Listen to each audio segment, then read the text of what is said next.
This interview will not be for the faint of heart. It will detail violent and ungodly acts that most of you can't imagine. He just had both his hands wrapped around her neck. Rachel was lifeless when I walked out there. It's not easy to choke a person, especially with your hands. He turned and looked at me when he told me what he did, and I saw Satan. You're going to help him dispose of his wife's body.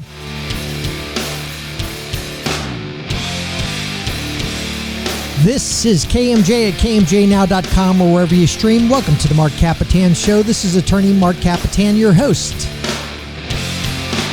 Today's show is brought to you by the Kapetan Brothers Law Firm. We've been serving the Central Valley for, over 35 years.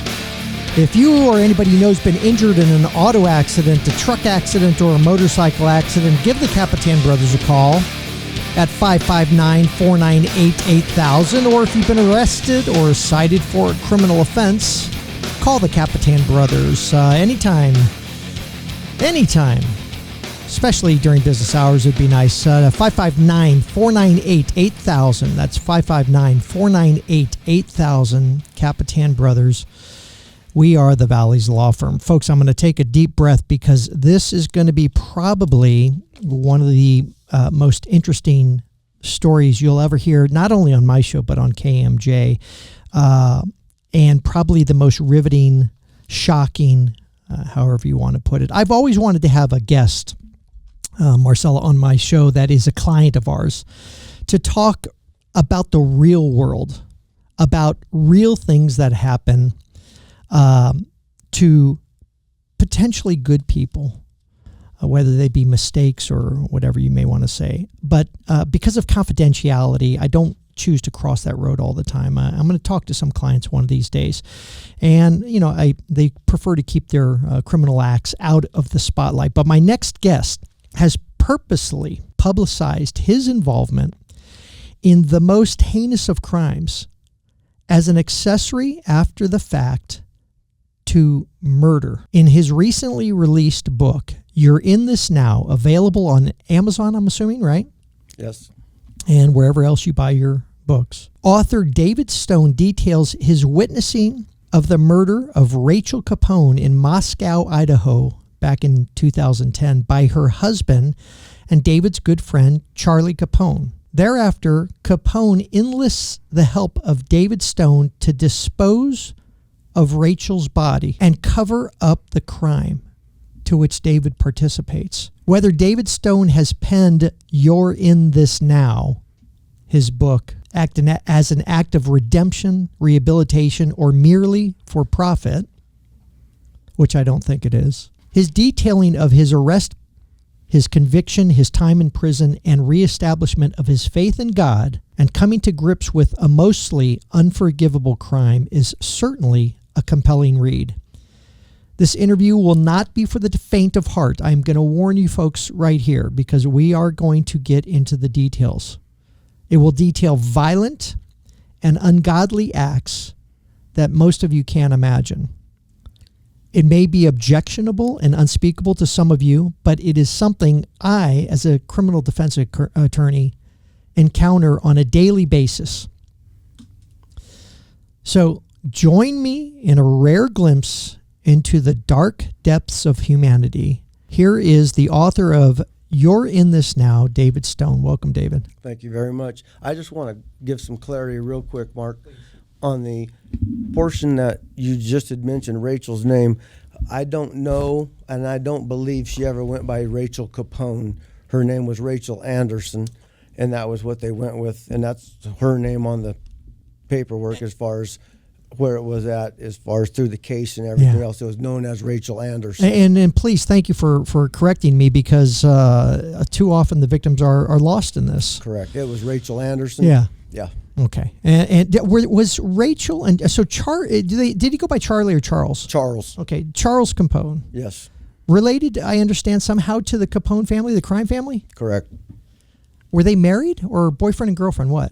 That's, I don't know for sure. I don't know if they were actually ever married, but they were together. I mean, they lived together for a while. They lived together. They used to come to your house with your wife, right? Yeah. Your wife's name was? Elisa. Elisa. And my stepdaughter, Yeah. Brooke, or AKA Turbo. And, Turbo. And they would come over and have dinner. And how long had you known them? Well, I had known Charles probably 3 years. Okay. And that was through church at the Crossing. And the Crossing in this Moscow. is in Moscow, Idaho. Yes, yep. Okay, non-denominational church, basically. Correct. You were a regular churchgoer. Yep. And so was he. Yes. Christians through and through. Okay. Correct. You've known him on April 10th, 2010, the date of the crime. You had known him for about 3 years. 3 years. April 16th. April 16th. 2010. Thank you. My glasses are not on my head right now, and it does say April 16th right here. What was he like? What was Rachel like? She was a real quiet type of lady. Real beautiful lady. Soft-spoken. She was she was pleasant to be around. Yeah. Her and Elisa got along. And Brooke, my daughter, Turbo, she was real good with her. And even Amber had been over to our house before, which was like the spokesperson, so to speak, for the family. Yeah. Which was her oldest daughter, was Rachel's oldest daughter. Correct. Okay. Yep. A spokesperson later on while the criminal trial's pending, basically. Correct. Okay. What was Charles like? At first, Charles was just a regular, normal type of guy. Okay. I mean, I never really had issues or situations come up with him to where it was like a real crazy type of thing. Did you start noticing a difference from the first time you met him 3 years prior to the night before the crime, basically? Later on, as it kind of materialized, later on it did. Like what? Well, he just started withdrawing a little bit and just kind of was just a little bit different. I don't know how to... Can you identify it all these years later that withdrawing into some sort of mental condition or withdrawing from his wife because the marriage was falling apart? I would say more toward the withdrawing, because Rachel and him were having problems. Okay. The problems that you saw, I mean, obviously there's a night that we're going to talk about that was the ultimate night where the arguments had gotten to the point to where murder has occurred. But the problems that you saw, did you ever think that they were such a problem that it would lead to something like this? No, not at all. And I never saw any of that, arguments or anything. Yeah. Any tendency of violence by Charles that you saw? Never. He never really spoke of any violence. Yeah. I mean, he'd mentioned before that they'd argued or something like that. And he and I had both had discussions about our marriages, and my marriage wasn't, a rose. Yeah. Any of those offhand comments that, my wife, I'd be better, she'd be better off dead, or any, I hate to put it this way because it's such a serious thing, but any type of jokes even about it? I think at times he probably had mentioned something in a funny type of way, and then looking back at it, you'd be like, wow, that was kind of off. You took it as funny at the time. Correct. Okay. So at some point, I'm going to lead the people into this, basically. At some point, you're having dinner, and you talk about how your wife's car needs repairs or something. At some point, you take his car over to your wife's car over to his house to have repairs done, right? Correct. Out to his shop, yes. Okay. So what happens when you arrive at this shop? Well, so I was at his shop for a good part of Friday, the April 16th, 2010. And he was working on Rachel's car. And while that was going on, we talked and just different things. And Rachel was sitting outside his shop in that loaner car that she was driving, which was actually belonged to Charles's landlord. It was a SUV. Okay. And Charles had her car inside, and she was sitting out there, and he'd went out and checked on her, talked to her for one point, and came back in and was mumbling something, and she left for a while, and then when she came back, she had went and got some beer. Okay. And so Charles went outside, and when he came back in with a beer, and he only had a couple of them actually, and cracked one open, and he offered me one, and he knew that I'm clean and sober, and I kind of thought, well, what the hell's that about? And you were clean and sober. Had you recognized a problem that you had prior to this? On my end? Yeah. Oh, I knew. I was going to meetings, and right. And I was going to recovery meetings. Okay. Yes. Okay. As a result of any criminal offense, and I'm going to ask about priors and stuff. Any criminal offenses for you in the past? I had a DUI September 27th, 1997. And that was it? That's the only. No violent priors or anything like that? Nothing. Okay. You're at the place. He offers you a beer. You say no? Right. Okay. And I told him, I said, why would you even offer me a beer? So that was kind of the whole deal.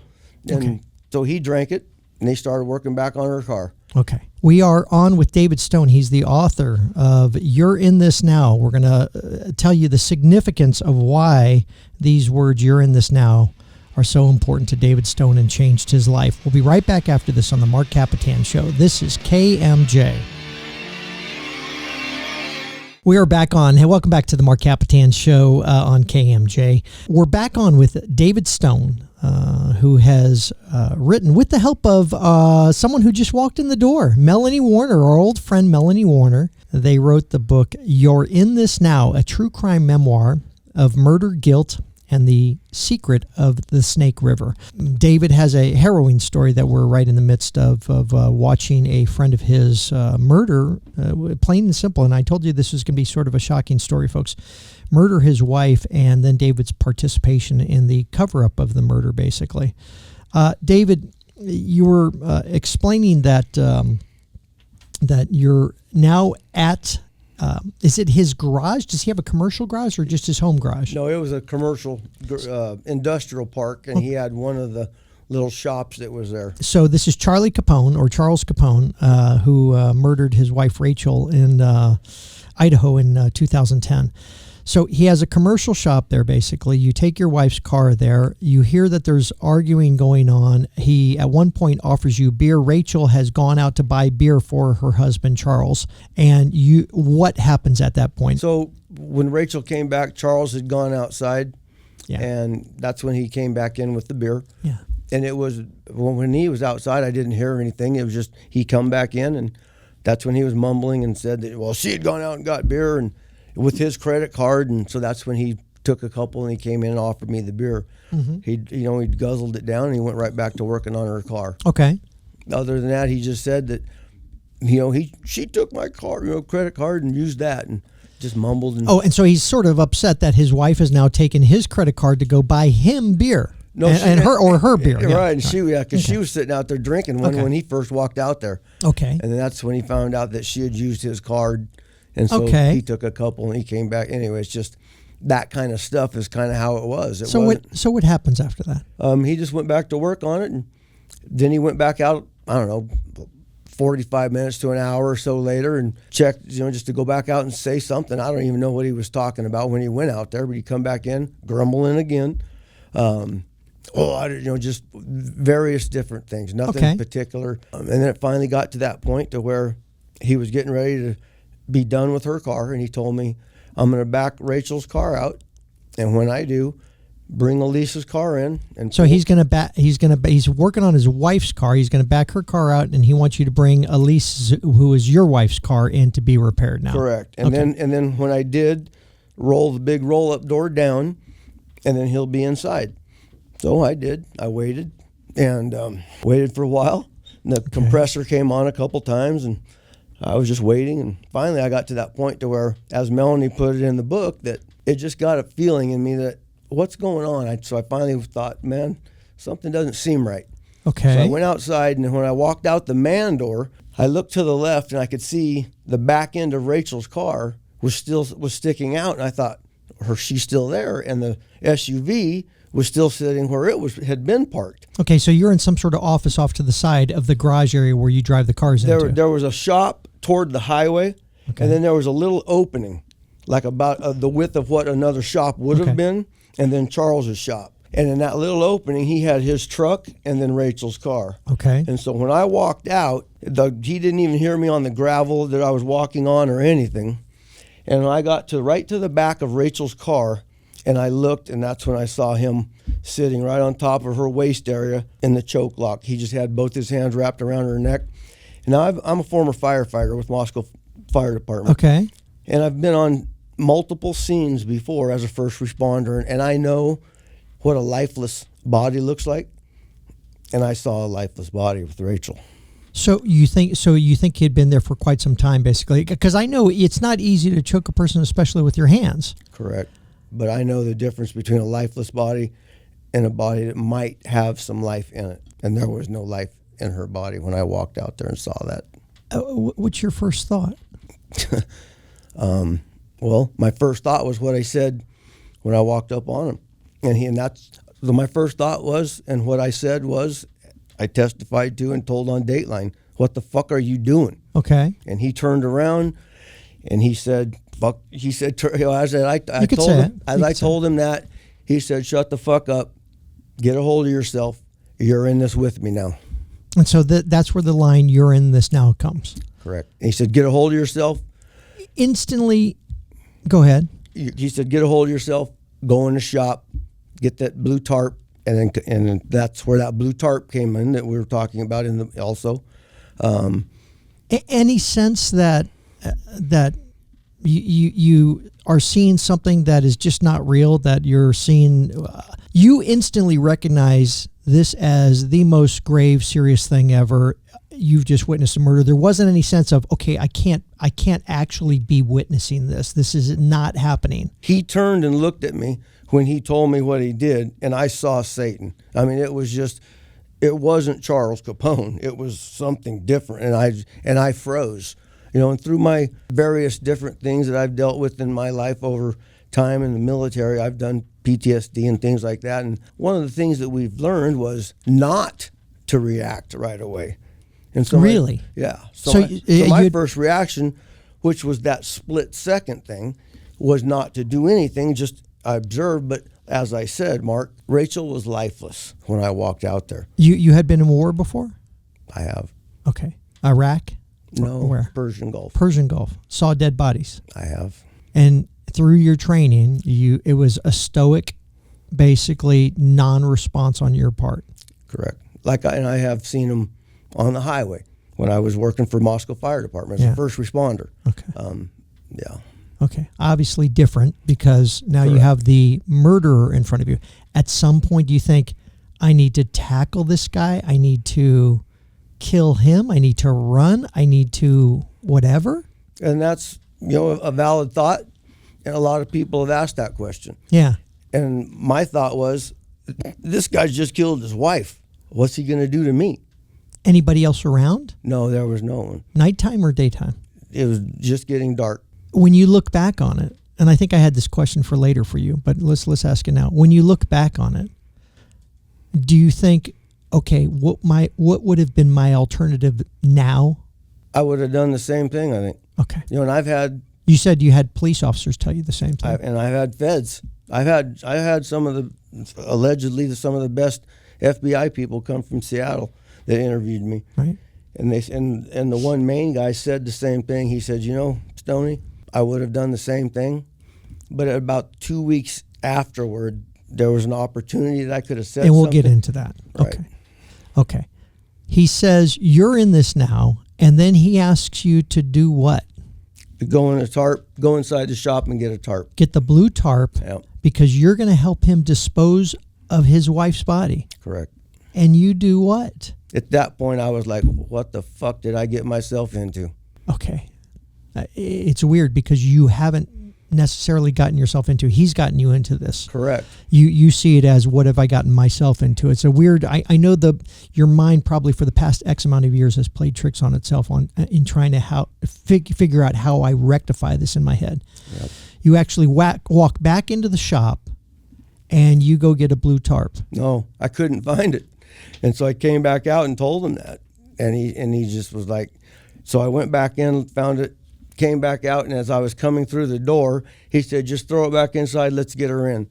So I went out, I just tossed it right inside the door. And you're going to get her in the trunk. I went. We were just bringing her into the shop. Okay, into the shop. All right, we're going to be right back with David Stone, author of You're in This Now, regarding the harrowing murder that he witnessed by his very good friend, Charles Capone, of his wife, Rachel. We'll be right back after this on the Marc Kapetan Show. This is KMJ.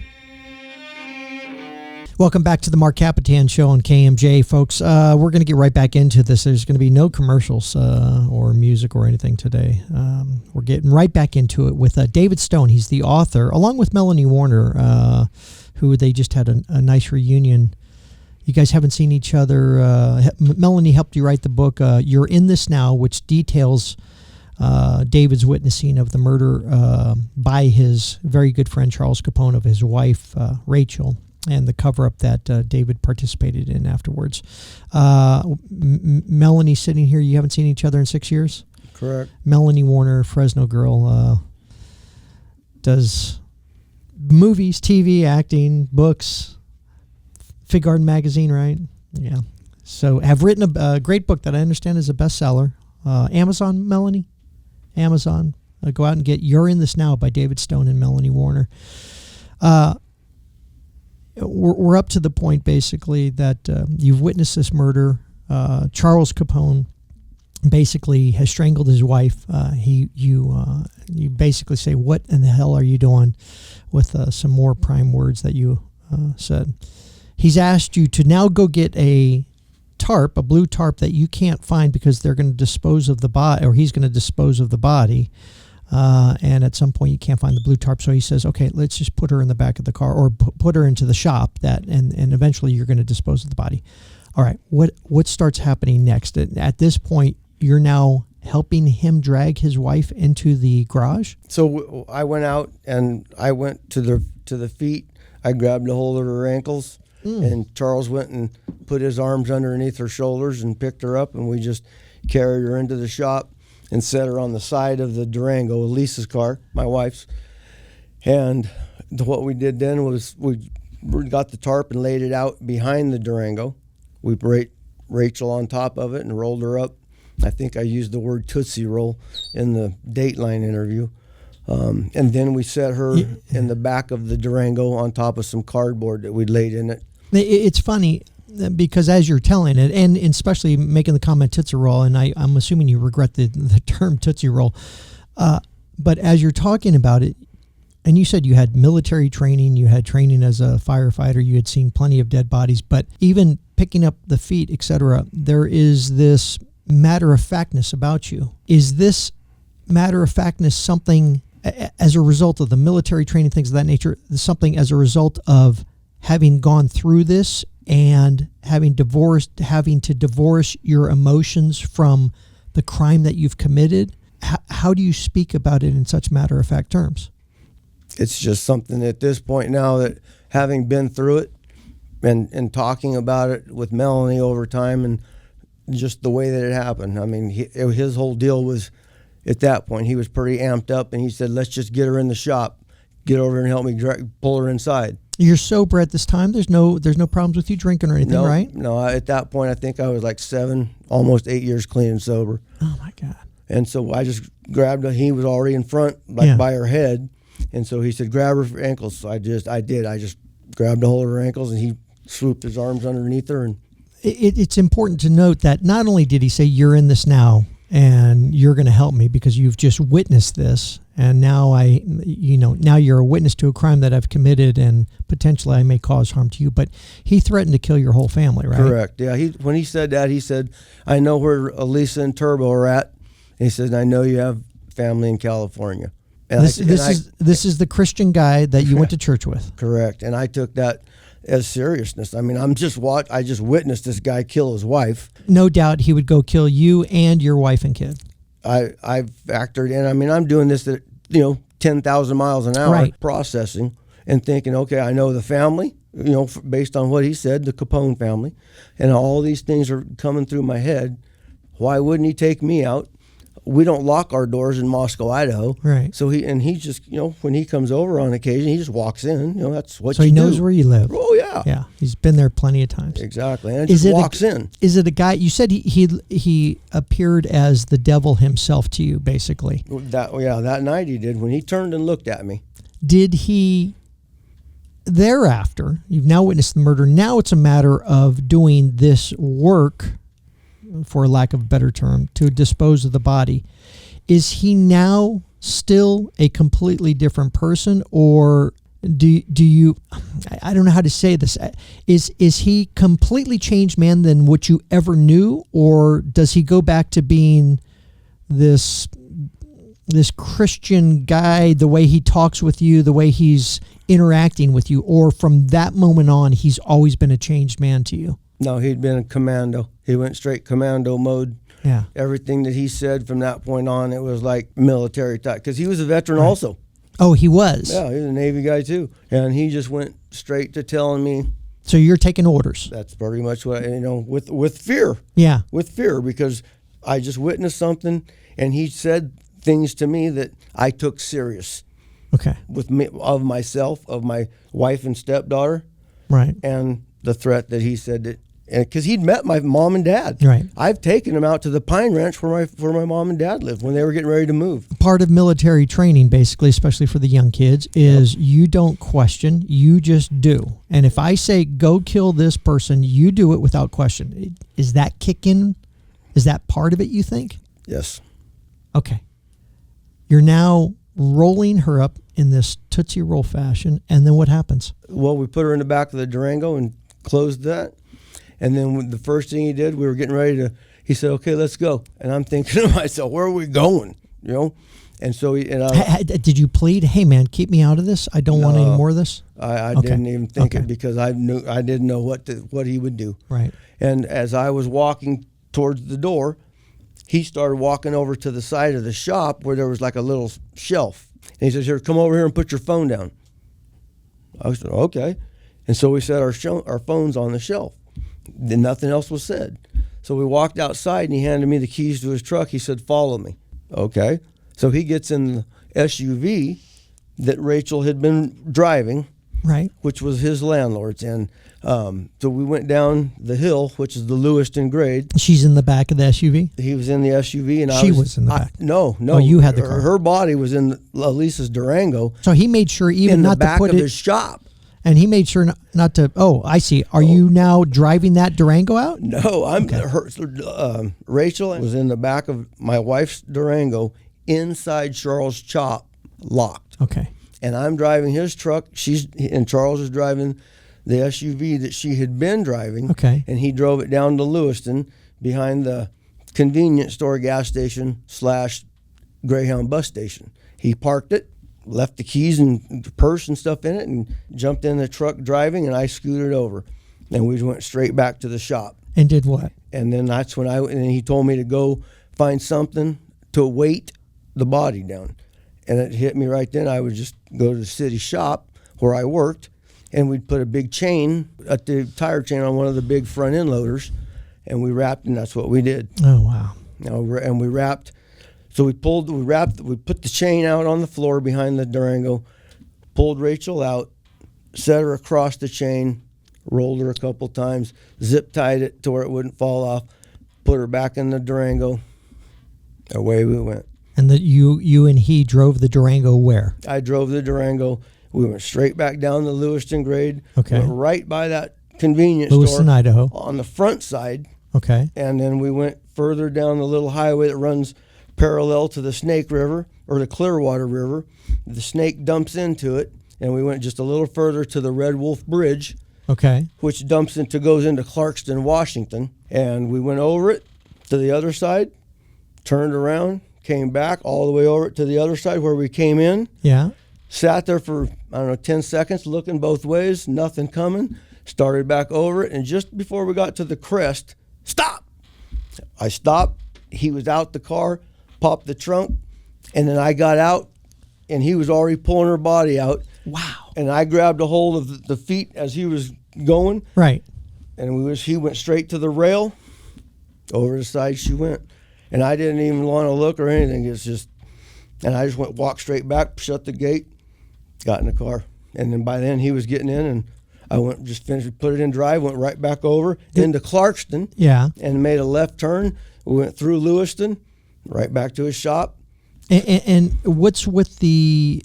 so leaving her car was to throw the police off, basically. That SUV that she'd been driving. Right. Yeah, that was his thought, I guess, was if we put it down there, the cops might think, well, maybe she went down there and, went to the river or something like that. or got picked up or something. But yeah, Yeah, right. right, because her car was still at the shop. Is what he was trying. How his motive. All of this has now happened in an hour, 2 hour time? 2 hours, and two my hours. mind is just like 2 what- hours that changed your life. And what is going on? All right, we got to be right back. We'll be right back after this. This is the Marc Kapetan Show. We are on with David Stone, author of You're in This Now.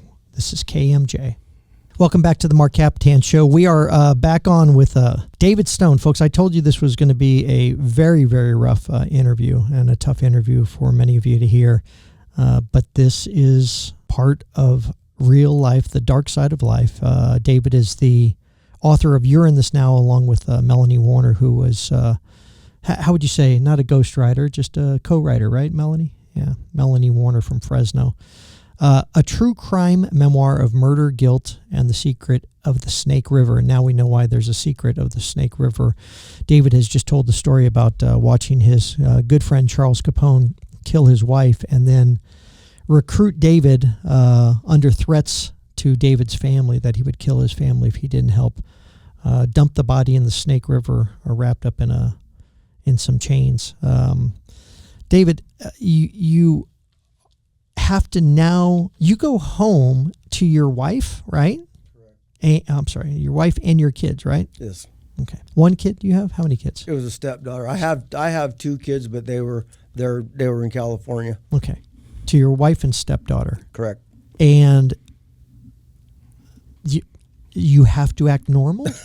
And what's normal, right? Right. You just help somebody dispose of a wife's body. Right. And I'm thinking, what the hell am I? I've had all kinds of things, Mark, going through my head on that. I'm trying to like, how am I going to do this? And when I walked in, Turbo was sitting on the couch, and I just looked Your at her. stepdaughter, Turbo. Right.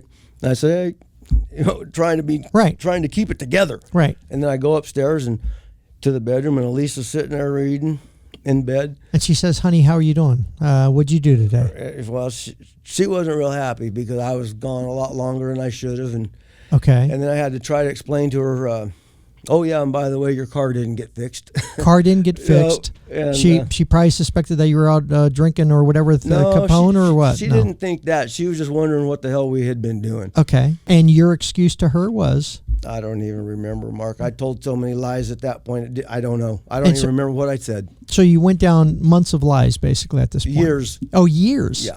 The question I had was, how long did you have to keep this a secret? It was almost 3 years. I wore a mask for 3 years. And that was just so. A mask of lies is what you're trying to say. Yeah. The first night trying to go to bed, you got your wife there. Can you sleep? No. I got up a couple hours later, went down to the garage, and just sat there crying. At some point, you said, how long until the police started getting wind? Was there rumors from the very beginning that it must be the husband? Because you always suspect the husband, right? Correct. Okay. Yes. Was there rumors? Were you included in those rumors? Yes, because I was known that I was with Charles that day. Okay. Were you? Did they believe that you were you accused yourself of the actual murder? I'm not sure if they ever had me as a suspect, but that they definitely were looking at me. Do you show your face at church, or at that point do you stop going to church? No, we kept going to church. You kept on life as normal. Tried to. I mean, I kept going through the motions, but I still to this day don't know what normal is. Did your wife constantly ask the question, what happened? What happened to Rachel? What happened to Rachel? No, I got pretty good at my defense mechanisms. Anger, those kinds of things to like keep her away. Because I knew that if I didn't, she would keep going with questions, and that one question would come up, and then I wouldn't know what to do. Were the rumors floating around the church? Probably. Nobody would obviously ever say anything to me. Right. But I wouldn't doubt it. Did Elise, sometime after this is all over and done with, looking back on it, did she say, I knew all along? No, I haven't talked to her. Oh, you guys are split up now? She had she served divorce papers on me when I was in jail, which which was not supposed to happen. She was going to wait till after everything had gotten done. That's what she had told Pastor Charlie. Right. Do you blame her? I mean, I know stand by your man and stuff like that. Well, it's not so much that, Mark. It's the fact that Pastor Charlie, we met him through couples counseling, and we had gotten pretty tight with that guy, and some of the other people other couples that we'd met, and they had talked to her also, and that was the whole thing, was just to wait until it was over with and find out. Yeah, but come on, man. Let me ask you. And we're, by the way, folks, we're doing 2 parts, so you're going to hear more of David on the next show too. Obviously, at the end of all this, do you blame people, including your wife, for not being able to look at you the same way? No. Right. I mean, there's still people today in Moscow, Idaho. As I sit here, there's still people in Moscow, Idaho that David Stone's name is not good. Yeah. Well, and that's what I ask is, do you blame them for? Do you blame her for not waiting until after the trial being done to divorce you? No. I've moved on from that. And Okay. Yeah. I just wanted to make sure that we get that settled. Yeah. How long did it take them to arrest you? I was arrested on May 1st, 2013. So 3 years later. Correct. Did you know it was inevitable? Yeah. You knew they were coming for you. Someday. How long after your arrest? Were you charged with the murder also, or just as an accessory after the fact? No. I was arrested on first-degree murder. Okay. At some point, they start realizing that you did not participate in the murder, or they didn't care whether you participated or not. They're going to offer you a deal to testify against Charles. The deal part didn't happen until, I'm going to say late. Well, we didn't do any deal until after I went down to Lewiston and and actually told the story on what I had told my attorney, and then she in turn told the prosecutor. But we went down to Lewiston Police Department, and then I was also a part of the Dateline episode where we went to the spot where Charles parked the SUV. Yeah. Then we went to the Red Wolf Bridge and went to the spot where we put her over the side. Right. So you had to drive them to the locations and show them everything. They found the body at that point? Or had they never found the body prior to that? The body still to this day hasn't been found. Not found?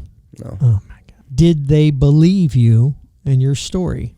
Or did they still think, we think this guy may have participated in it? Were they asserting some motive that you may have had to participate in it? I think there's a lot of them that did think that I had more to do with it. But I'll tell you an interesting thing there, Mark.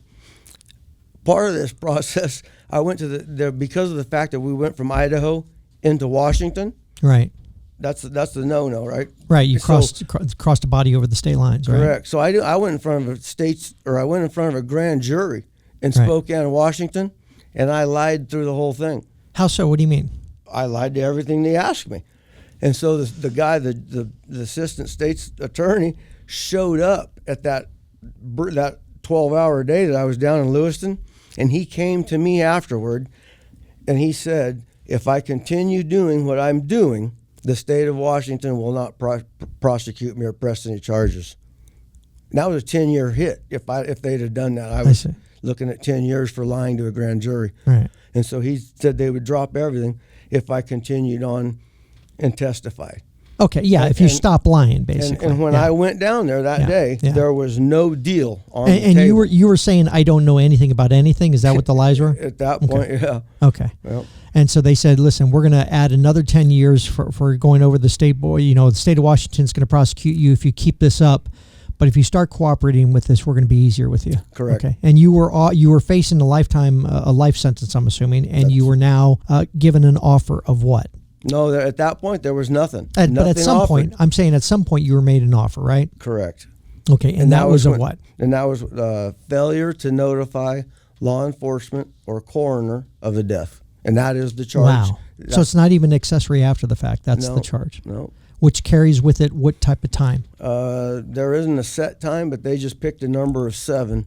So I did a 7-year number. I did 3 years time. And they gave me credit for 18 months at Latah County for waiting for the process of all that stuff. And I did 18 months in prison. Right. And I did 4 years of parole. Again, a harrowing story that we are going to continue next week on the Marc Kapetan Show with David Stone, the author of You're in This Now. In the meantime, I suggest you all pick up the book, You're in This Now, a true crime memoir of murder, guilt, and the secret of the Snake River. We'll talk about his imprisonment and his road to redemption next week on the Marc Kapetan Show. Thanks, everybody, for being with us and listening to this very harrowing story. Also, thanks to my wonderful producer, Marcella Solorio Taylor. We'll be back next week on the Marc Kapetan Show. This is KMJ.